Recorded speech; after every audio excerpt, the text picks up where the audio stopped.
नमस्कार। मेरे इस यूट्यूब चैनल पर आप सभी का हार्दिक स्वागत है, अभिनंदन है। आज मैं डाइजेस्टिव सिस्टम और डाइजेशन से संबंधित ही जो पहली वीडियो में बताया था उसी से संबंधित प्रश्नों को आगे बताते हुए आगे के प्रश्नों को बताऊंगी। आपके यह NET, SLET, UG, PG, university examination और विभिन्न प्रकार के टीजीटी, पीजीटी और डिफरेंट टाइप के एग्जामिनेशंस में जहां आप जाएंगे परीक्षा देने के लिए, उसमें प्रश्न पूछे जाते हैं। तो इन्हीं से संबंधित मैं प्रश्नों को आपको बता रही हूँ। पहली वीडियो में मैंने आपको बताया था कि जो है स्टोमक से कौन से जूस निकलता है, जिसको हम क्या बोलते हैं। इसके बाद स्टोमक में किसका पाचन होता है। आप इसी चैप्टर को आगे बढ़ाते हुए हम देखते हैं कि आगे का प्रश्न क्या है। अग्नाशय रस का क्या काम है। पेनक्रियाटिक जूस का क्या काम है। पेनक्रियाटिक जूस कहाँ से निकलता है, ये तो आपको बता दिए थे। पेनक्रियाज से पेनक्रियाटिक जूस निकलेगा। पेनक्रियाज जो अग्नाशय है, वहीं से अग्नाशयी रस निकला। और ये जो अग्नाशयी रस है, यह जब भी कोई रस मिलाओगे तो क्या करेगा, भोजन को और पतला बना देगा। पहले हमने देखा था कि स्टोमक में जो भोजन जठर रस के कारण मिला था तो भोजन पतला हो गया था, जिसको हमने काइम कहा था। अब वह भोजन और भी जठर रस के से आगे निकल करके जब वो पाइलोरिक ओरिफिस से होकर के ड्यूओडेन में पहुंचता है तो वहाँ देखते हो कि भोजन और भी अधिक पतला हो जाता है, क्योंकि वहाँ पर पेनक्रियाटिक जूस आकर के मिलता है। और ये पेनक्रियाटिक जूस का जो प्रकृति होती है वो होती है क्षारीय। क्या प्रकृति होती है इसकी? क्षारीय प्रकृति होती है। और ये क्षारीय माध्यम में क्रिया करता है। क्षारीय माध्यम में क्या क्रिया करेगा? पहला क्रिया क्या करता है, ये देखें। तो अब देखेंगे कि पेनक्रियाटिक जूस में जो हार्मोन निकलता है वो कौन कौन सा हार्मोन निकलते हैं, इस पर हमें जानकारी लेनी पड़ेगी। तो सबसे पहले एक हार्मोन निकलता है जिसको हम कहते हैं एमाइलेज। क्या बोलते हैं उसको? हम एमाइलेज बोलते हैं। एमाइलेज किस पर क्रिया करेगा? स्टार्च पर क्रिया करेगा और यह बदल देगा उसको माल्टोज पर। माल्टोज क्या है? डाइसेकेराइड है। स्टार्च जो भी हम खाना खाते हैं और स्टार्ची तो होता है। जैसे आपने रोटी खाई, चावल खाया, चाहे रोटी आप गेहूं की खाई हो या बाजरे की खाई हो, जिस चीज़ का आपने जो भी अनाज आपने खाया उसमें स्टार्च है और यह स्टार्च पर क्रिया करता है और उसको बदल देता है माल्टोज में। तो अब देखें पेनक्रियाटिक जूस से कौन कौन सा हार्मोन निकला। पहला निकला एमाइलेज, क्रिया किस पर करेगा? स्टार्च पर। किसको क्या कन्वर्ट करेगा? माल्टोज में। दूसरा निकलता है chymotrypsin and trypsin. Chymotrypsin and trypsin दूसरा हार्मोन निकलता है और ये किस पर क्रिया करता है? ये प्रोटीन पर क्रिया करता है। जो भी आप प्रोटीन अब खाते हैं, जो हमारे भोजन में जो हम प्रोटीन लेते हैं, चाहे मांस के माध्यम से लें या हमने दाल के माध्यम से लिया या जो भी फलियों के माध्यम से लिया, जो हमारे भोजन में जो भी प्रोटीन है उस पर यह क्रिया करेगा और फिर ये प्रोटीन को सिंपल पॉलीपेप्टाइड में कन्वर्ट कर देगा। क्या करेगा? इसमें दो भाग में इसको तोड़ेगा, सिंपल पॉलीपेप्टाइड और दूसरा बना देगा अमीनो अम्ल। पॉलीपेप्टाइड और अमीनो अम्ल बना देगा। ये काम कौन करता है? काइमोट्रिप्सिन और ट्रिप्सिन करता है। कहाँ से निकलता है? पेनक्रियाटिक जूस में से निकलता है। पेनक्रियाटिक जूस कहाँ से आता है? तो आपको पहले ही बताया था, ये पेनक्रियाज से निकलता है। उसको कौन उत्तेजित करता है? ये मैंने आपको बताया था, हार्मोन है सेक्रेटिन, पेनक्रियोजाइमिन और कोलेसिस्टोकाइनिन। ठीक, इसके बाद देखते हैं, आप पहले भी जानते होंगे कि सिंपलेस्ट जो कार्बोहाइड्रेट है, जो भी हम खाना खाते हैं, जो जटिल होता है, वो डाइजेशन के बाद सिंपलेस्ट यूनिट में बदल जाता है, सबसे सरलतम इकाई में। और कार्बोहाइड्रेट टूटेगा तो क्या बनेगा? ग्लूकोज और गैलेक्टोज। प्रोटीन टूटेगा तो क्या बनेगा? अमीनो अम्ल। और वसा टूटेगा तो क्या बनेगा? फैटी एसिड और ग्लिसरॉल। तो काइमोट्रिप्सिन और ट्रिप्सिन एक्ट करता है प्रोटीन पर और उसको सिंपल पॉलीपेप्टाइड्स और अमीनो एसिड में कन्वर्ट कर देता है। और तीसरा हार्मोन निकलता है लाइपेज। लिपिड से याद रखिएगा, लिपिड से लाइपेज। वो किस पर क्रिया करेगा? लिपिड पर करेगा, फैट पर क्रिया करेगा। और कौन सी फैट? इमल्सिफाइड फैट पर। इमल्सिफाइड फैट मतलब क्या होता है कि जब भोजन आमाशय में पहुंचता है और कोई भी फैट, वहाँ आपने पूड़ी खाई या अपने परांठे खाए या जो सब्जियां खाई, उस जब सब्जियों में जो तेल है या घी है, उस पर ये, उस फैट पर ये क्रिया, स्टोमक में ही ये क्या होता है, इमल्सिफाइड, वहाँ जो फैट है ना छोटी छोटी बूंदों में कन्वर्ट हो जाता है, टूट जाता है, ठीक है। और इसको हम कहते हैं इमल्सिफाइड फैट। ये इमल्सिफाइड फैट पर क्रिया करता है, कौन करता है? लाइपेज करता है, और उसको कन्वर्ट कर देता है फैटी एसिड और ग्लिसरॉल पर। क्या बदल देता है उसमें? फैटी एसिड और ग्लिसरॉल में। इसके बाद दूसरा प्रश्न है वो ये, भोजन का पाचन किन अंगों में होता है? भोजन का पाचन किन अंगों में होता है?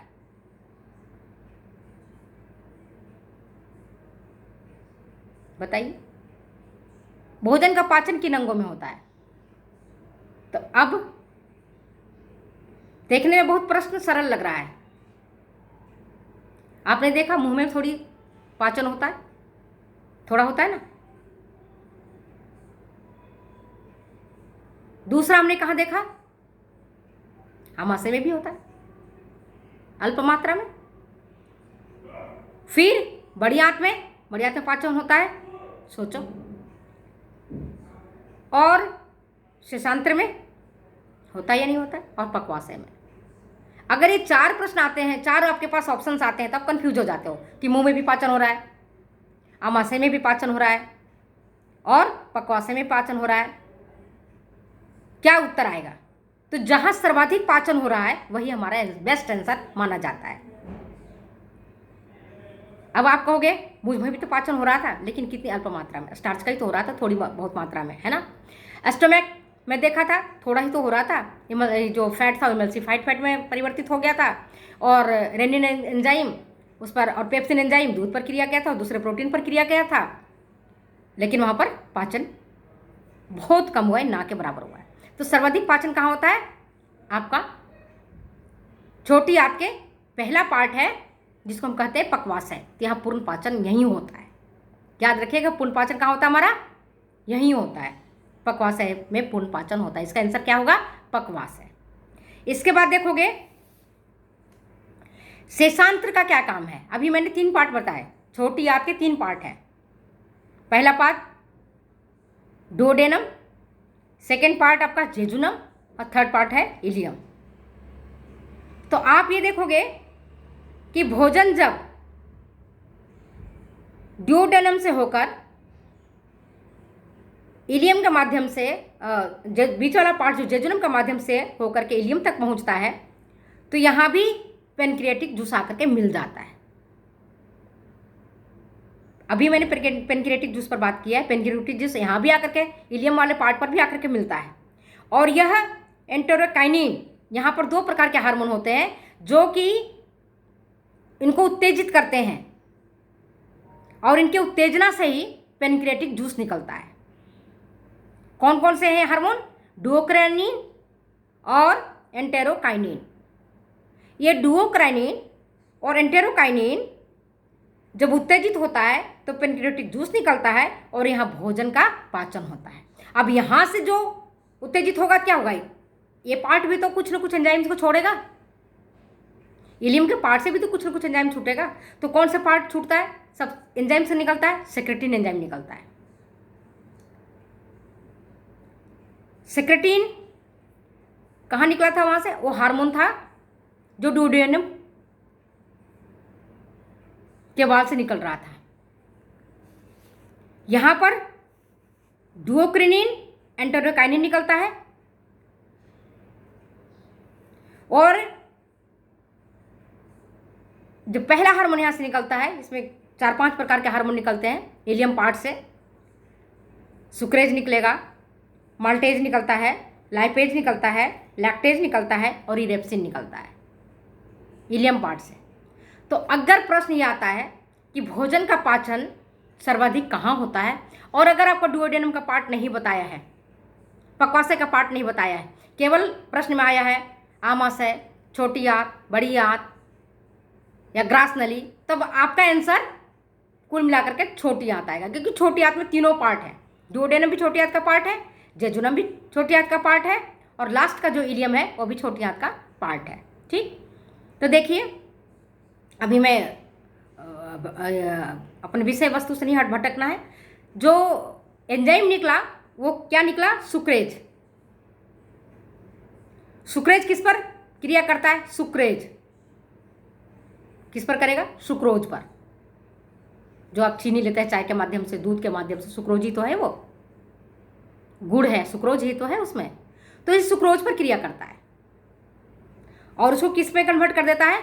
ग्लूकोज और फ्रुक्टोज में। किस में बदलेगा ये? ग्लूकोज और फ्रुक्टोज में। मोनोसेकेराइड्स है।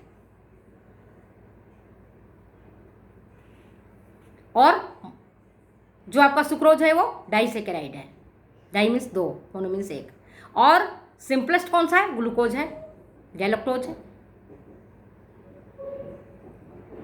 तो ये किसमें बदलेगा? ग्लूकोज और फ्रुक्टोज में।